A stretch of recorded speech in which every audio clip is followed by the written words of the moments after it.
it's Jess. Welcome back to my channel, and I'm so excited for today's video. This is one that I look forward to filming every single year. If you have seen the thumbnail or read the title, then you already know that this is the video where I get to just gush about all of the books that I'm excited for that are coming out in 2026. A couple of things. I did also just want to mention that I'm going to have a personal medical update that I just want to let you all know about. That is going to be at the end of filming. If I can remember, I have had a ton of brain fog and been super spacey lately. I know that not everyone is going to care about medical updates. That's why I'm putting it at the end of the video. So if you just care about the books, that way you can skip it. But I did just want to say, if you've been wondering, Jess, where the hell have you been lately? That will be answered at the end of the video. And then I also just want to mention, this is my own personal list. These are the books that I personally am the most excited for. This is going to have a lot of fantasy and a lot of horror. You know, I might not have whatever book you are most interested in, but you can feel free to put whatever book you are most excited for in the comments. I am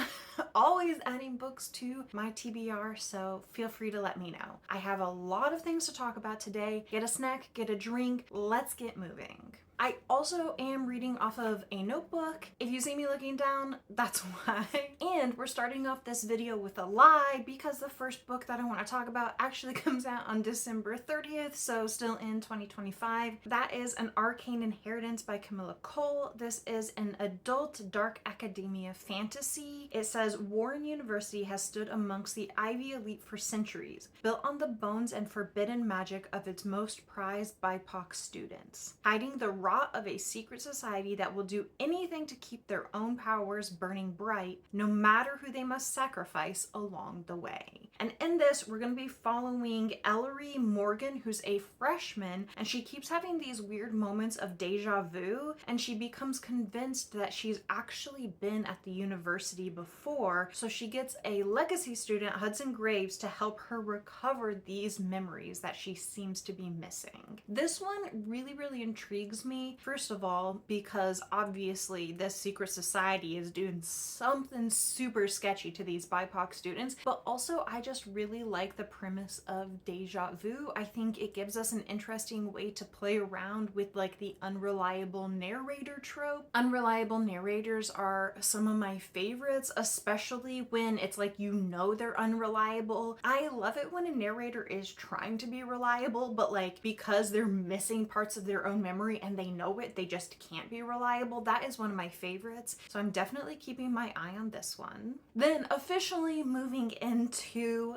2026, we have a book that I have already actually pre-ordered, and yeah, it's a vampire novel. It comes out on January 13th. It's called The Book of Blood and Roses. It's book 1 in the Callisto Chronicles. It's by Annie Summerlee, and at first I was like, okay, cool, yeah, I mean, it's a vampire book, I'm interested in it. But listen, I'm not even gonna lie to you, it bumped up on my radar because I found out it's sapphic, but then I also found out that like the first editions have this underneath on the naked hardcover, this, and I was like, okay, yeah, add to cart. Like, listen, I'm just a girl, I don't know what to tell you, and sometimes I just really need to order a pretty sapphic vampire book. So in this one, we're following a vampire hunter, and her parents were actually killed by vampires. This is like a world where like it's kind of accepted that vampires exist. Her parents were killed by vampires though, and she wants to get revenge on the vampires who specifically killed her parents, but she kind of needs a power up, and so she decides to track down this legendary book, and its last known residence was at this college. She enrolls at the college. It is a college where like vampire students and human students both attend. Wouldn't you know it, her roommate is a vampire, and you know, things happen after this, you know, beautiful vampire woman saves her life. So I'm going to read this book. Yes, I pre-ordered it. Seems great.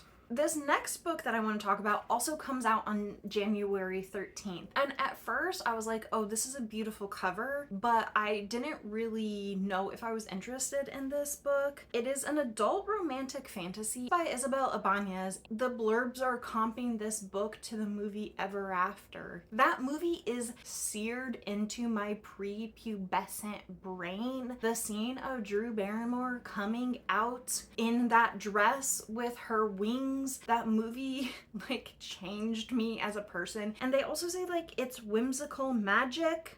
Maybe I do need this. Maybe I do need this book. What is this book about, Jessica? We follow Ravina, who is a sculptor, and she needs to save her brother from what? Who knows? So she enters this magical competition in Florence. This magical competition is hosted by an immortal family, but the only problem is the Pope is currently on a crusade to eradicate magic. The synopsis is kind of vague, does not really give us much to go on, but I don't care because Ever After, so I'm probably gonna need to read this book. Moving on to the end of January, we've got a bunch of books coming out on January 20th that I'm interested in. First up is Half His Age by Jennette McCurdy. This is adult literary fiction. We're following 17-year-old Waldo, who is obsessed with her creative writing teacher in high school. And this is supposed to be satirical, funny, but like also sad. I mean, like obviously it's going to be very, very dark. It is definitely going to explore some dark themes. I'm mainly interested in this because I read Jennette McCurdy's memoir and I just thought she was like really, really talented as a writer, and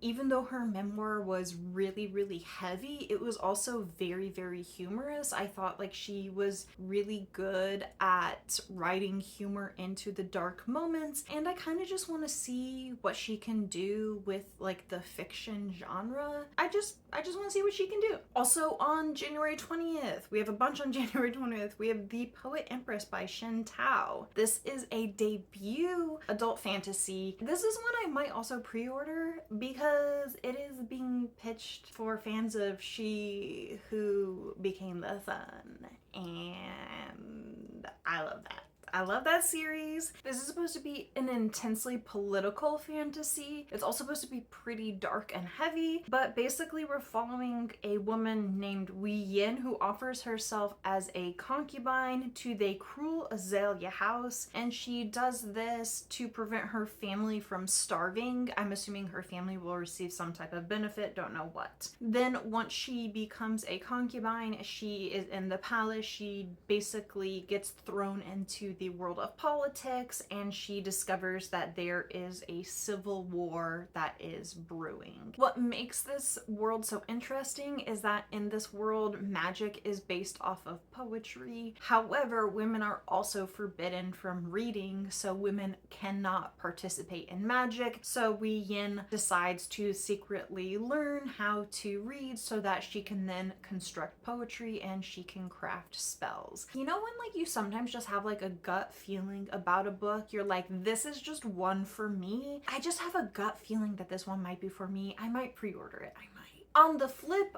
opposite of a super dark, heavy political fantasy, on the same day, we also have How to Lose a Goblin in 10 Days by Jessie Silva. If you know me, you know that I love goblins. I just do. I always maintain that I have the personality of a goblin. I love shenanigans and tomfoolery. This is an adult cozy fantasy romance where a halfling and a goblin both think that they have inherited the same cottage, and so they make a deal with each other. They're both going to move into the cottage, and whoever can live there the longest gets to keep it. That's the whole premise of it. It sounds so silly.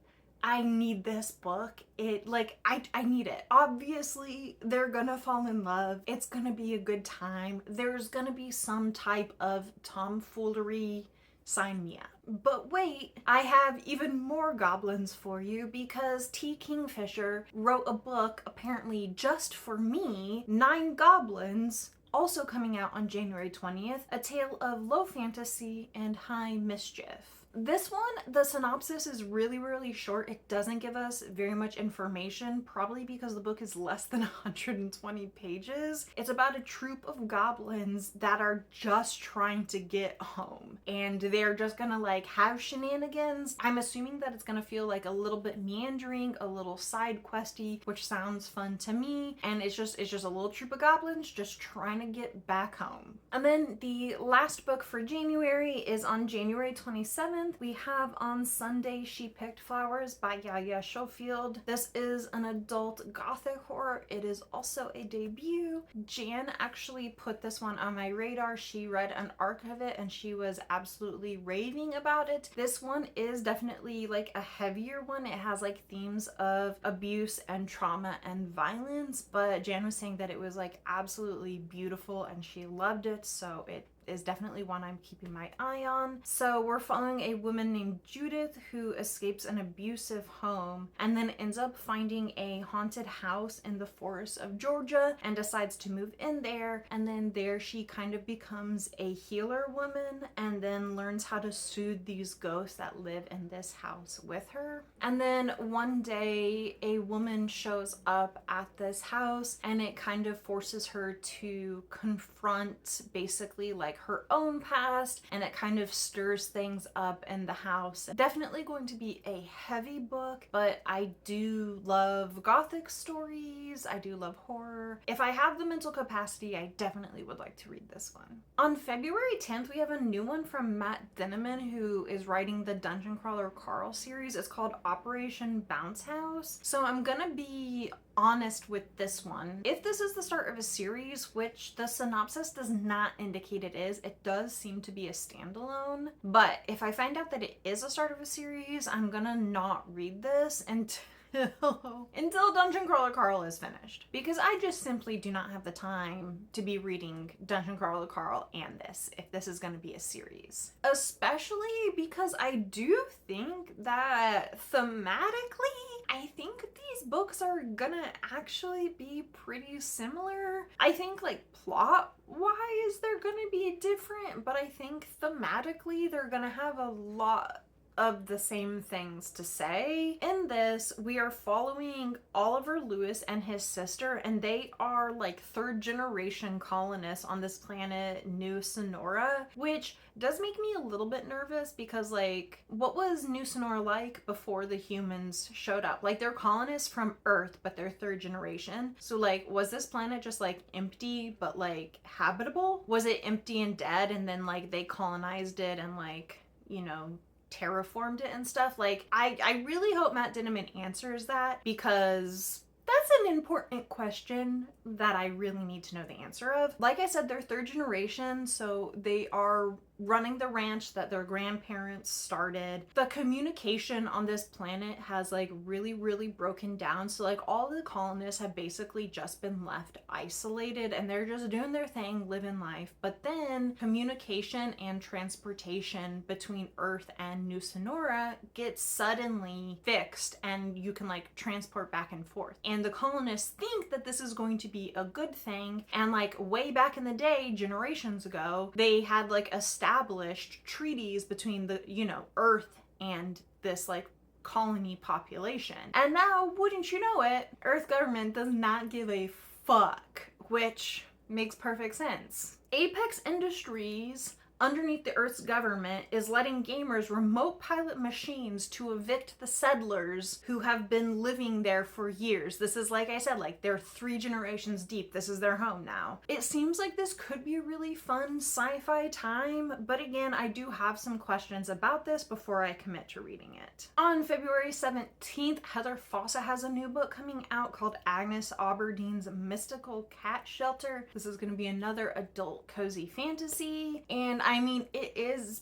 basically what it sounds like. You follow Agnes. She runs a charity cat shelter. At the start of the book, unfortunately, her lease is up and she has to find a new location to run her shelter out of, and the only space she can find is actually the landlord who owns the building is a magician, and he is currently running an illegal shop out of the basement of that building. Obviously, this is going to provide some problems problems, shenanigans ensue, and she's gonna have to team up with him in order to save the cat shelter. It sounds delightful. On February 24th, we have Amari and the Metalwork Menace by B.B. Alston. This is book 4 in the Amari series.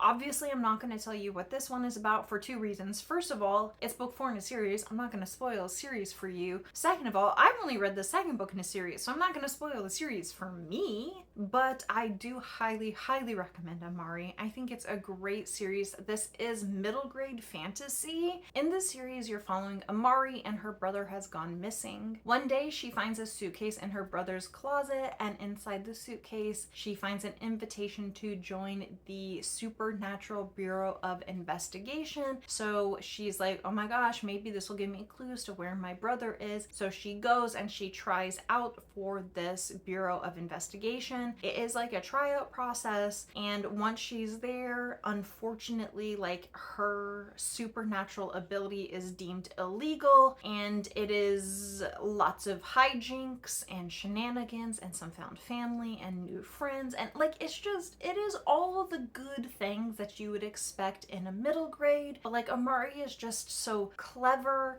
and she's just such a strong protagonist to read from. She is smart, she is courageous, she is so willing to stand up for what is right, she is willing to stand up for her friends. Like, she's just such a good character. I cannot wait for this series to like keep coming out. Like, hopefully it'll just keep coming out for forever. I know that won't happen, but like, I love this series. Absolutely, you should check it out. Moving on to March. On March 3rd, we have a new book by Jen Lyons. It is Green and Deadly Things. This is an adult fantasy standalone. So basically, like, the premise of this book is centuries ago, necromancy almost destroyed the world. And now we're following Mathaic, who is initiate in the Idyllic Knights. They are an order that defends against necromancers. But now we have these like new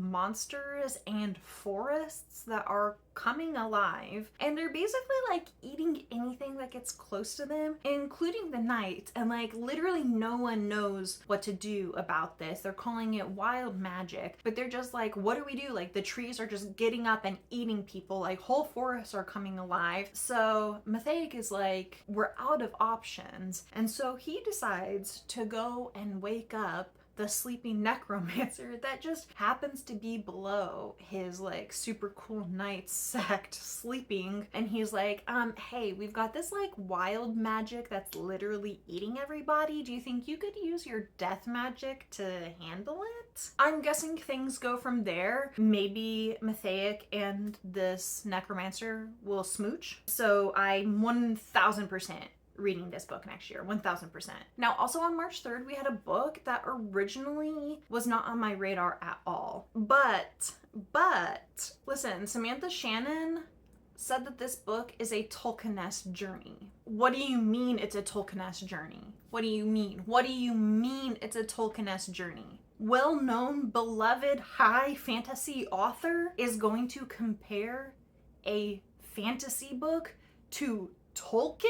Those are literally such massive shoes. I simultaneously need this book in my hands right now, but like also am so terrified to read this book at the same time. Anyways, the book is called The Last Starborn Seer. It's by Venetia Constantine. It's a debut, and it's a romantic fantasy. From what I've gathered, the reason that Samantha Shannon is calling this a Tolkien-esque journey is because this book is extremely quest-based, which that will get me to read a book. But like, also apparently it's extremely heavy on the world building, and I love world building. Yeah, I think I just need to read this book. I think I will probably be disappointed, but like, I still think I need to read this book. Like, I think I just need to. Anyways, we're following Leilani. She is the last of a cursed bloodline. She has starborn magic, and it gives her visions, but it also corrupts her mind over time.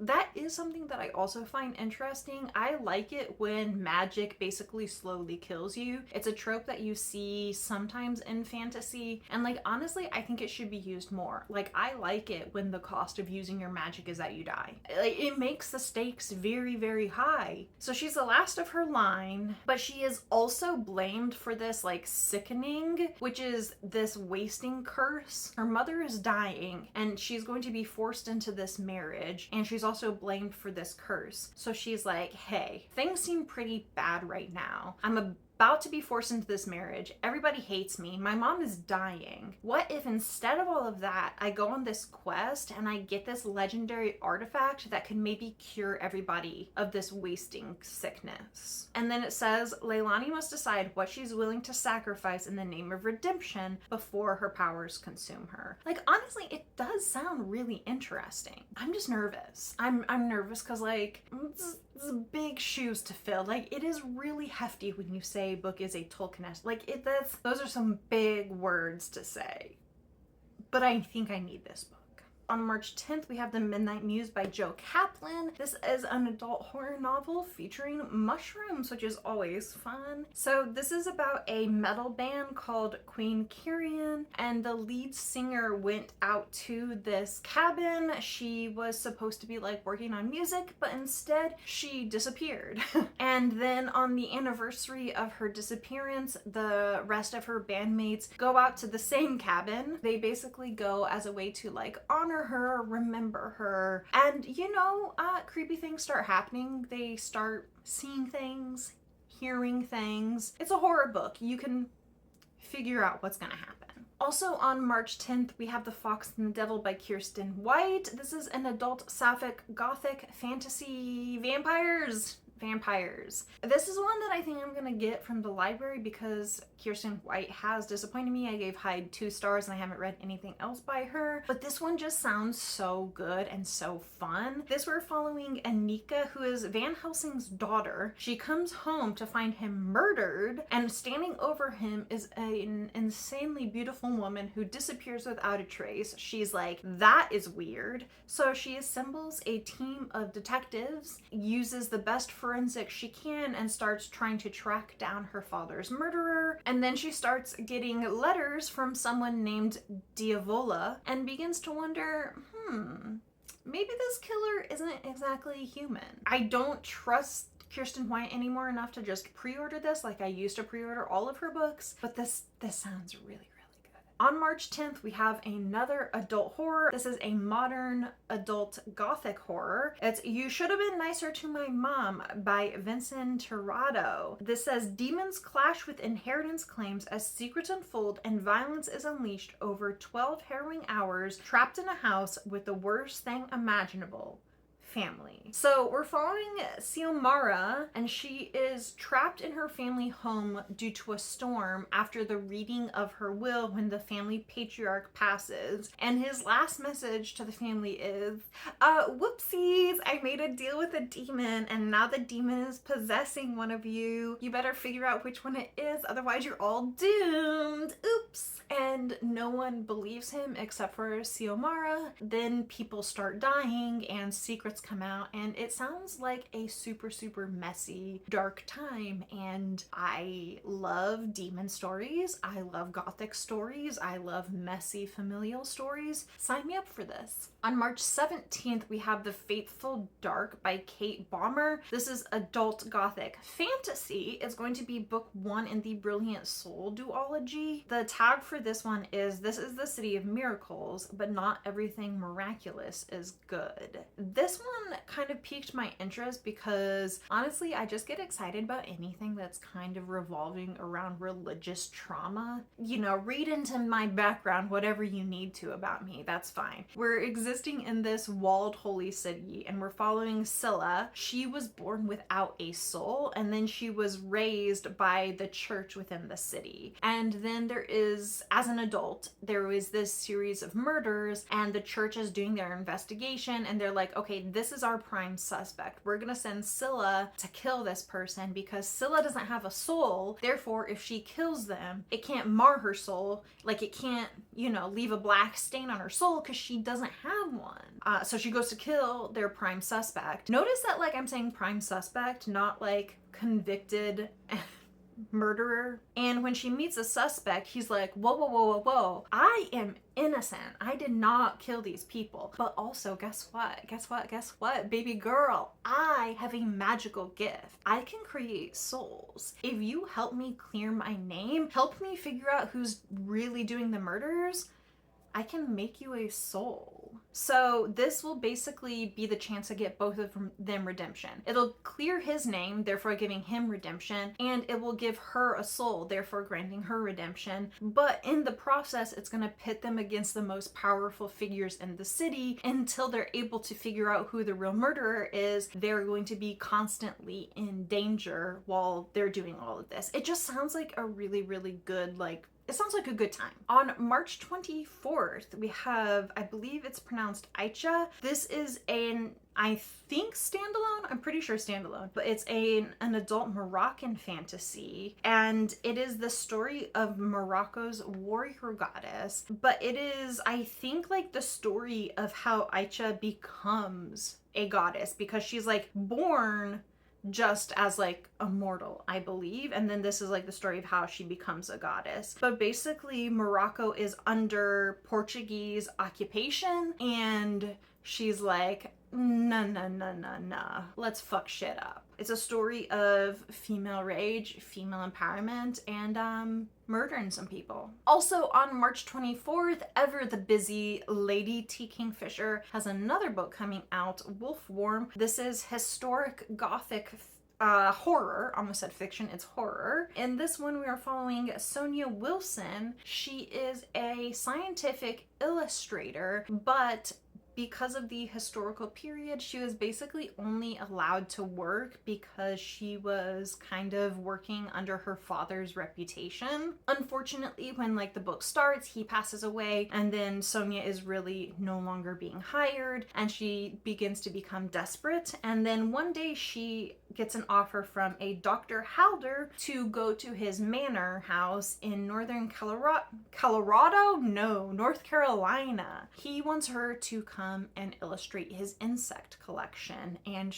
like I said, she's a little desperate. She agrees. But once she's there, she notices that like his scientific experiments are like a little off, and the animals in like the woods surrounding his house are a little weird, and the locals kind of like whisper about this man, and like also like maybe she's in a little bit of danger. Usually things by T. Kingfisher are a good time, so keep your eye on this one. On March 31st, we have Nothing Tastes as Good by Luc Dumas. This is an adult thriller, and we're following Emmett Truesdale. He is a retail worker who has never fit the Southern California mold of six-pack suntan masculinity, and he decides to enroll in a clinical trial for a weight loss product. It says the treatments are horrifying, but the results are miraculous, but unfortunately seem to come with serious side effects. Emmett is losing track of time and experiencing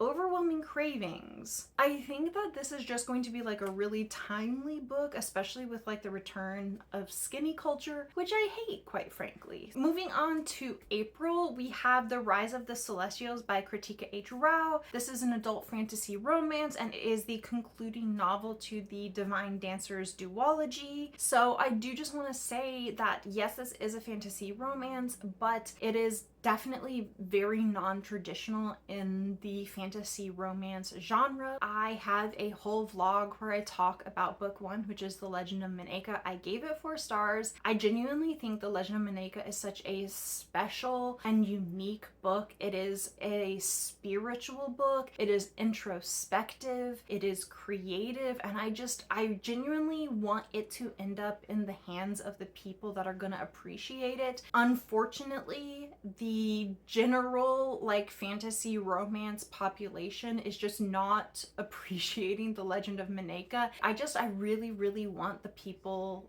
that are gonna appreciate this book to find it. So I do have a whole vlog about that book. Honestly, I kind of want to reread it. I feel like it's one of those books, like I gave it 4 stars initially. I feel like it's one of those books that on a reread would actually, I would appreciate it even more. It's one of those books that like is inherently categorized as romance because it has to be, but it's really more about romance as a catalyst for personal growth and personal like introspection and things like that. And it's just a really, really special book. Anyways, the conclusion to that duology is coming out on April 7th, and I can't wait to read it. I will be pre-ordering this book. I'm so excited. It's gonna be such a good time. On April 21st, we have Japanese Gothic by Kylie Lee Baker. It has Gothic in the title. You know I'm gonna already be interested in this book. This is an adult horror, but it's apparently dual timeline with like portal horror, which like I don't know that I've ever read portal horror before. But so we've got the dual timeline. We've got October 2026. And then October 1877. So in October 2026, we have Lee Turner doesn't remember how or why he killed his college roommate, so he flees to his father's house in Japan. What?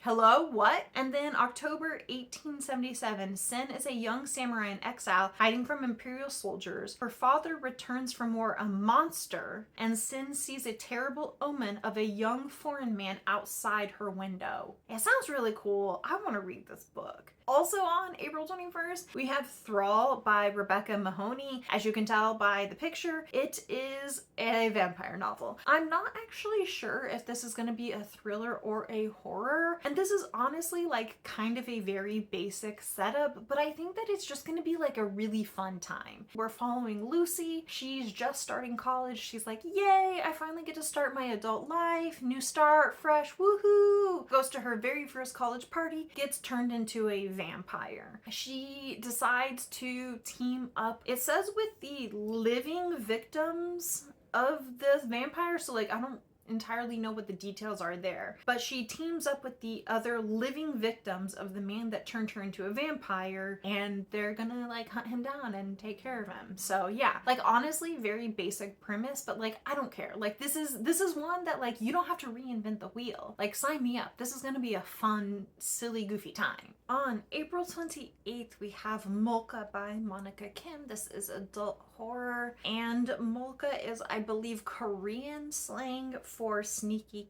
camera, and the tag for this book is he has a taste for voyeurism, she has a thirst for revenge. So we're following primarily 2 main characters here. Jin Young is an IT tech, and he's working in this building where he has a whole network of cameras set up everywhere, including bathrooms, because he is really on that incel behavior and a mega creep. And then we're following this woman, Dai, and she has basically her whole life been living in the shadow of her dead sister, and she really only cares about getting like the validation and approval from her boyfriend. Now at some point something is gonna go wrong with all of these hidden cameras, because there's going to be a massive scandal and it's gonna blow up Dahi's life, and once that happens she is going to lose everything, and her boyfriend's going to break up with her. Her parents are going to kind of like distance themselves from her. She's going to lose everything, and now she's gonna want some revenge. The synopsis is a little vague, but I do think it's gonna be interesting because it might be a cat and mouse game, and it might be kind of like a double cat and mouse game, because like we've got a female main character looking to get revenge on this man who's been watching her, so like she's hunting down him, but like also he's got the cameras, so like he's kind of like watching her back. So I think it could be like a really interesting game. Also, like hidden cameras are definitely a problem, so very timely on this book also. And like I don't think they're as much of a problem in the United States as they are in like Korea and Japan as well, but like yes, sign me up. Also, on the 28th of April, we have An Arcane Study of Stars by Sydney J. Shields, which is definitely a turnaround from her other novel, which was a cozy fantasy. This is an adult dark academia fantasy, and we're following a woman named Claudia. She gets rejected from Cygnus University, but then a man named Darian shows up in her nightmares, specifically her nightmares, not her dreams, and he offers her a deal, which is totally not suspicious at all. And he basically says, hey, I am in a prison made out of stars. I will get you into the university you want to go to if you promise to free me. And I mean, nothing ever goes wrong if you make a deal with a guy who shows up in your nightmares. So naturally she says yes. To seal the deal, he takes a bite of her soul, which is just an absolutely unhinged sentence. She wakes up to a letter saying, hey, guess what? You're in to this school now, and turns out she's replacing a student who died. That is also suspicious. She gets to the school, everyone's like, oh, you're replacing the dead student? Did you kill her? Even more suspicious on top of that, she starts getting like diary entries from the dead student sent to her. No idea where these entries are coming from. And it turns out that like the student she replaced, not the only dead student. Students have been dying for years here, and like maybe actually she should really work on freeing this Dorian dude who's like imprisoned in the stars somewhere, because like maybe he can actually help her figure out, because like she might also be next now. So honestly, it just sounds kind of like a very unserious, silly, goofy time. It sounds like it's gonna be unhinged. I really am interested in this one. On May 5th, we have Fury Bound by Sable Sorensen coming out. So I read Dire Bound this year, and I actually only gave it 3.5 stars, mainly because like in the first half of this book, Marin, the main character, was like a bit annoying to me. Now I will say like the second half of the book, specifically like the final third of the book, I really enjoyed. Like the final third of the book really turned like the whole thing around for me. I don't want to spoil anything, so I'll just say that we're following this woman, Marin Cooper, and her mother is sick and her younger sister is a preteen, so she is like the primary breadwinner for the family. By day she works as like a laundry woman in like a public laundry, and then like by night she also is like a street fighter to earn extra income. And the kingdom that they're in like this human kingdom, but the neighboring kingdom is a vampire kingdom. They have been in conflict for years, and the vampires do come like kidnap people to eat them. And then one night Marin's sister, her preteen like 12-year-old sister, is kidnapped, and she's like, this is unacceptable, so she enrolls in the army hoping that she can get sent into the conflict because she wants to somehow try to find clues so she can like get across the border and find her sister and bring her sister home. Marin actually ends up in like the elite special forces. She ends up in what is called the bonded part of the military unit, where they are bonded to magical dire wolves. They are huge magical wolves. Marin at the beginning of the book did drive me a little bit crazy, but at the end of the day, this book was a really fun time, and I did give it 3.5 stars. And since finishing this book, I finished it like, I don't know, back in like May, I've like actually thought about it a lot, and I've gotten like more and more excited for the sequel. It's coming out next May. It's gonna be a really good time. It's gonna be some good escapism. Marin and her wolf, you know, we're gonna fight. We're gonna do some more training. There's gonna be some smooching, maybe gonna murder some vampires. Like, you know, it's all gonna be a good time. Also on May 5th, we have an adult slasher, Not Your Final Girl by Michaela Randolph. And this is interesting. First of all, I would have wanted to pick this book up anyways because I love the final girl trope, but this is a contemporary reimagining of Tess of the D'Urbervilles, which is just so odd to me. That is definitely not a classic that you see getting reimagined. I really dislike Tess of the D'Urbervilles. I don't think that's gonna have any bearing on whether I like or dislike this book though. The reason I dislike Tess of the D'Urbervilles is because it thematically sucks for the main character. If you know, you know. Like, it's just, her life freaking sucks. But I think playing with some of those themes could be interesting in a slasher. So like I don't think necessarily it's gonna matter for whether I like this book. Anyways, in this slasher we're following Darcy. She hasn't seen her high school friends in 7 years because the last time she saw them was prom and someone was murdered. However, they decide to get together and have one last hurrah because they used to hang out at this lake house every summer, and now that house is being sold, so they're gonna just like get together one last time before it gets sold. However, once they get to the lake house, they end up getting cut off from the outside world. Shit hits the fan, secrets come out, and a mass killer is running around doing some slashing. On May 12th, we have Femme Feral by Sam Bexinger. This is adult horror, but it says it's also a dark comedy. We're following hyper-competent Ellie. She thinks she's going through perimenopause, but discovers she's actually turning into a werewolf. It is a feminist and feminine rage story. So like honestly, this does sound like a lot of books we've had come out recently. This was like a whole trend for a while, and we are kind of like coming down off of that trend. I didn't read any of those books, so maybe I'll read this one. I am more attracted to this one than some of the other ones, like for example like Night Bitch, mainly because this one says that it's a dark comedy, so that does attract me more. I also do like that this is called Femme Feral, playing off of, you know, the femme fatale type of thing. Maybe I'll finally hop on this trend right as it's like dying out, so that could be fun for me. Also on May 12th, we have what might be my most anticipated book of the entire year. The Tapestry of Fate by Shannon Chakraborty is coming out. This is book 2 in the adventures of Amina Al-Sarafi. I'm so excited. This is a series. Do I know how long it's going to be? No. Do I care? No. I'm going to read every single one. Shannon Chakraborty is an autobi author for me. She is a genius. I will read anything she writes. She is just so talented, so fantastic. This is an adult fantasy series, and we are following Amina Al-Sarafi, and I have not even read the synopsis for book 2. Don't care. Not gonna tell you anyways because I don't want to spoil it. This is like an adventure quest story, and we are following Amina. She is a middle-aged retired pirate, and she's kind of living the quiet life now. And in book 1, this super rich lady shows up at her door and she begs Amina. She's like, please, please, please find my daughter. I need you to find my daughter. She's been kidnapped. Please just bring her home to me. Please, please, please. Amina initially says no, but then like they reach this agreement and she's like, okay, fine. One last mission. So she gets the crew back together and they go on this quest for one last mission. Needless to say, things get way more complex, way more adventurous than they were ever anticipating. I cannot wait for this book.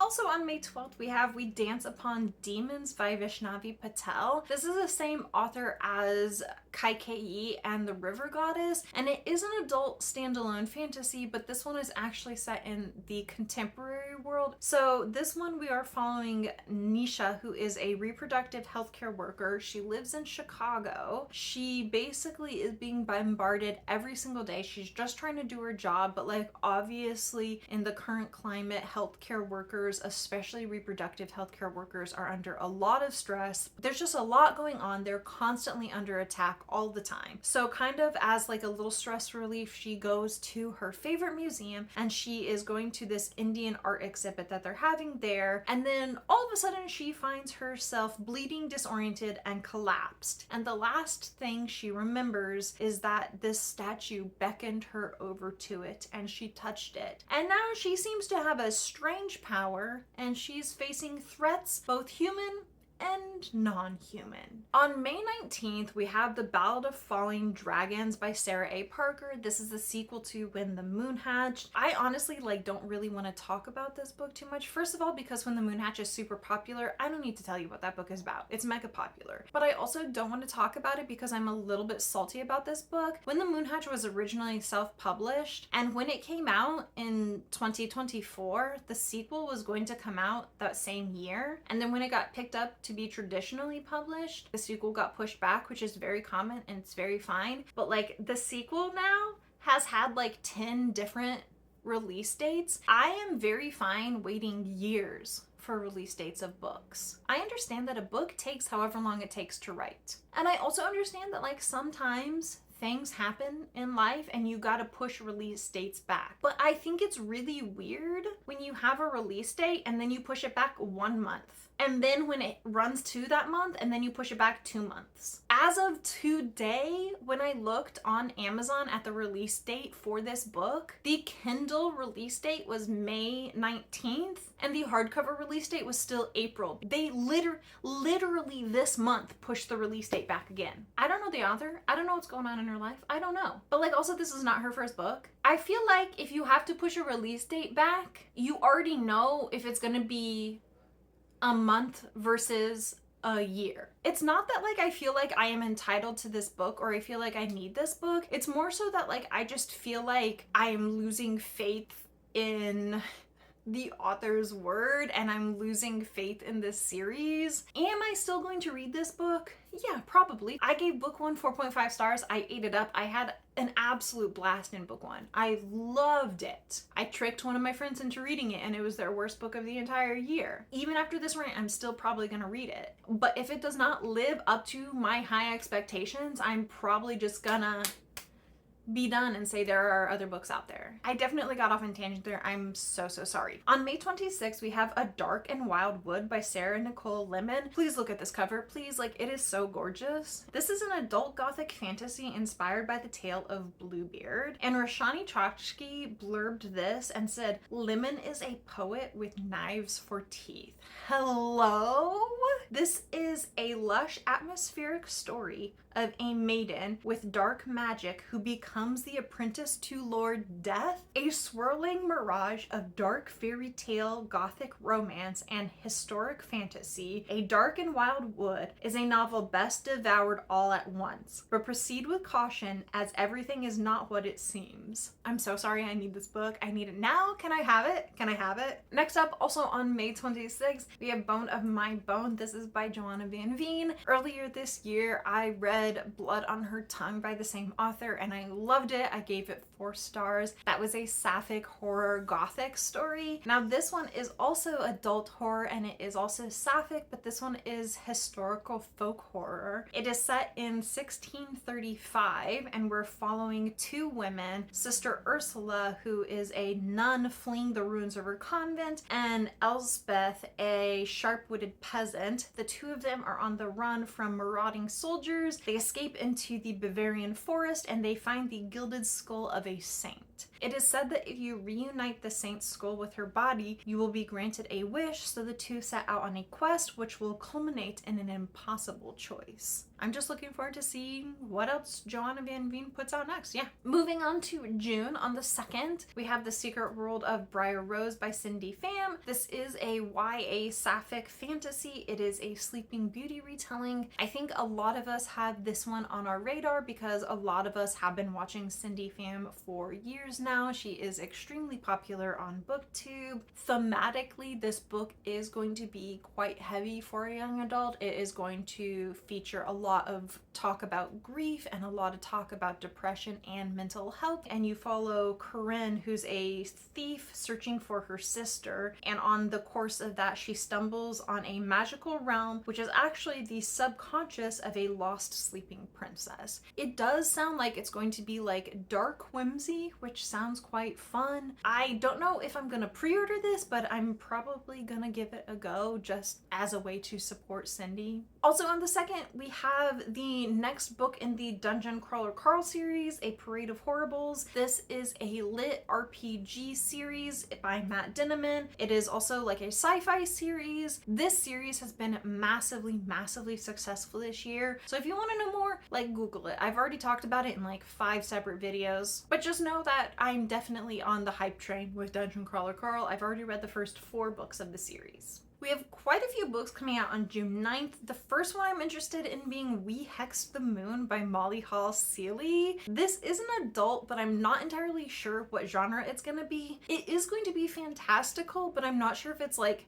purely fantasy or if it's going to be like horror or if it's going to be like fantastical thriller. I don't know. But it's pitched as Bunny Meets the Craft, which is honestly pretty big shoes to fill. But I just think that this is going to be a really, really like silly, goofy, kind of unhinged time. It's the summer after high school graduation and we have 4 friends, and basically they just know that this is their last summer together and they're about to go their separate ways as they enter college and like move into the future. They decide to perform a ritual on the moon as, you know, at a sleepover. They're just trying to have a silly, goofy time. But unfortunately, the ritual works, and then all of a sudden there's no more moon in the sky. The moon becomes a girl at the sleepover with them, and she is not interested in going back to the sky. So now the girls have to find a human sacrifice to replace the moon. I think it's gonna be silly, goofy, campy, like it just seems like it's gonna be a good time. Also on June 9th, we have Inkpot Gods by Seanan McGuire. This is the 4th book in the Alchemical Journeys series. In all of the books, we're kind of dealing with these alchemists. There's like an alchemical organization. Very much this book, like thematically, is dealing with people who are messing with things beyond their control, messing with things that they should not be messing with. They're trying to do things that are too big. They're trying to break the laws of the universe. And in each book, we're dealing with 2 main characters who are forced on these alchemical journeys. Even though they do not want to be forced on these alchemical journeys, they are forced on them because of these like mad scientist people. Each book is dealing with a different pair and a different alchemical process and a different mad scientist trying to break the world in a different way. I won't even be getting book 4 until it comes out in paperback anyways, but it will be coming out on the 9th. Also on the 9th is A Trait of Blood by Robert Jackson Bennett. This is adult fantasy / mystery. It is a duo who are solving fantastical crimes. It is very much inspired by Sherlock. I have the first book in the series, but I haven't read it. If this is the final book in the series, which it might be because I know Robert Jackson Bennett likes to write trilogies, then I would like to read the whole series just in one go. So I'm just keeping my eye on like the release of the series. I'm not sure, I don't have confirmation that this is the final one in the series, but it is the 3rd book. So if it is a trilogy, it would be. On June 16th, we have Songs of the Dead by Brando Sando and Peter Arulian. This is an adult urban fantasy. It is book 1 of the Strata Wars. So in this one, we're following Jack Solomon, who is a struggling musician in London. And at the start of the book, he's killed.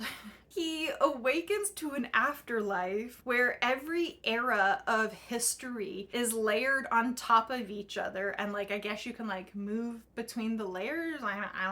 I don't know, maybe, I don't know. And you can use light and music to create magic. But once he's there, he learns that a lot of the dead are angry at the present world and they're working on a revolution that's going to put all of history at risk. Honestly, at this point, just nuke the world and start over. That's fine with me. Moving on to July, we have The Brides by Charlotte Cross. This is adult historical fantasy. It's sapphic. All I know is that the tag says before Dracula, there were his brides. This, I think it's just going to be a story recentering the women of like the classic Dracula. I will be reading this. On July 14th, we have The Intrigue by Silvia Moreno Garcia. This is an adult thriller noir. I don't actually know if I like noir stories. I do have Velvet Was the Night on my shelf. So before I buy this one, I definitely need to read that because like, honestly, I just don't know if I like noir stories. So this one is set in 1940s Mexico. We're following Ulysses. He's a con man who charms lonely women with letters and then steals their money. And he decides his next target is going to be Perla, who's the owner of a small boarding house. However, he finds out that Perla has a niece, and the niece is desperate to escape her aunt. And once Ulysses shows up, she figures out Ulysses' plan and she decides that she wants in. It's a con, so like it sounds like it's gonna be a good time. I just need to figure out whether I like noir stories, because I don't know what that means. And then in August, there are 2 books that I'm looking forward to coming out. The first one comes out on the 11th. It is called Stay Buried by Jennifer McMahon. It is adult folk horror. It says some towns stay isolated for a reason. In 1919, Frankie is the black sheep of Boone's Ferry, Vermont. Her uncle has been training her in medicine, but the town is wary of that. When illness strikes the town, the community thinks it's supernatural. Frankie and her uncle search for a logical explanation. And then in 2016, siblings Ashley and Malcolm lose their mother. Oh, they lost their mother 2 years ago. Then when their grandma passes, they inherit a property in Boone's Ferry and go to visit. The town seems ideal, but the people aren't welcoming, and they have an odd tradition of leaving offerings to a vengeful spirit 4 times a year. Sounds ultra creepy, also fantastic. And then on the 25th, because, 2 books in a year couldn't possibly be enough, we have yet another book by T. Kingfisher. We have Daggerbound. This is the sequel to Swordheart. This is an adult cozy fantasy romance. So in book 1, we had a man who got bound to a sword and he helps a woman get her inheritance back. And now in book 2, we have Edmund, a scholar, is transporting this artifact sword, and along the way of transporting it, bandits try to rob him, and he's like, oh no, and he draws the sword, and surprise, a man comes out of it and saves him from the bandits. Oh, I gave Swordheart 4 stars. Absolutely loved it. It was a fantastic little cozy fun adventure. I anticipate that this one is also going to be a fun cozy adventure. On top of that, it seems like it's also going to be a gay adventure. So what more do you want? Those are all of the books that are on my list that I am anticipating for 2026. Whatever you are the most excited for in the new year, let me know. I'm always adding books to my TBR. Thank you so much for hanging out with me today. I really appreciate it. And I do just want to do a quick little medical update if you are still here and you do care, because I know all of my content across everything that I do has been so sporadic lately. Life has really been very difficult for me medically, so I just want to talk about it and give a quick little update. For those of you who don't know, I have chronic headaches and chronic migraines, and I would say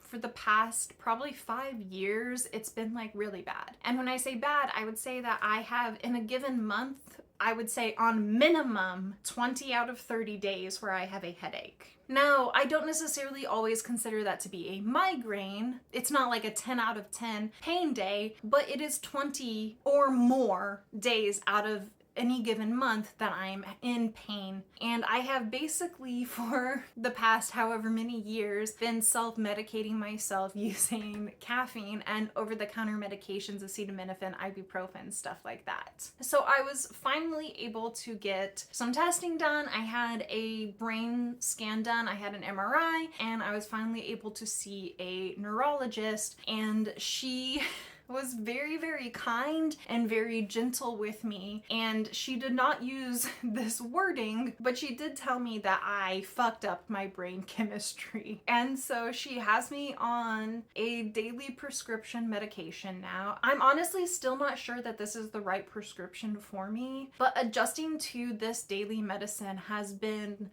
one of the worst things that I've ever had to do. It has been truly terrible. The doctor warned me about this. Basically, because I've been self-medicating so much for so long, I was taking a lot of medication. And I knew that it was bad for my body. I knew this. So part of the process was decreasing my caffeine intake, which gives you rebound headaches, decreasing the amount of ibuprofen and acetaminophen I was taking, which both of those gives you rebound headaches. So for a solid 2 straight weeks, I was in some of the worst pain of my life, and I basically accomplished nothing. I do feel mostly adjusted to this new daily medicine, but again, I'm not sure if it is the correct medicine for me, because I'm still having around 3 headache days a week. Basically, I was increasing the dosage for several weeks, and I'm now on like the maximum dosage that like I'm allowed to be on. We weren't sure how high the dosage needed to be, which is why it's taken like 6 weeks for me to get up to this dosage. So I'm hoping that like maybe given another week, the amount of headaches I have will go down, which is why I'm saying I'm not sure. The problem is that I'm still having headaches with the daily medicine, but like also I'm having side effects from taking the daily medicine that I don't necessarily like. It's giving me some extreme brain fog. It's making me really dizzy. It's making me extremely fatigued all the time. So it's just been a mess. Like, it's really affecting my daily life. It's been a really difficult process adjusting to this medication, especially when I feel like I have to like increase the dosage like every week, and it's like I feel like I can't even like get a hold of how I feel every week because it's just changing all the time. I feel terrible. This is a process. You're not always gonna find the right medicine like right out of the gate. That is my medical update. I'm sorry I'm so rambly here. I just like my brain does feel like a little bit mush. It has been one of the roughest years for me medically that I have ever had. If you are still here after all the time off I took this year, thank you so much. All I want is for 2026 to be a gentle year. It's at least going to be a good reading year because these books sound so fantastic. That's where I've been. I hope you're having a good holiday season.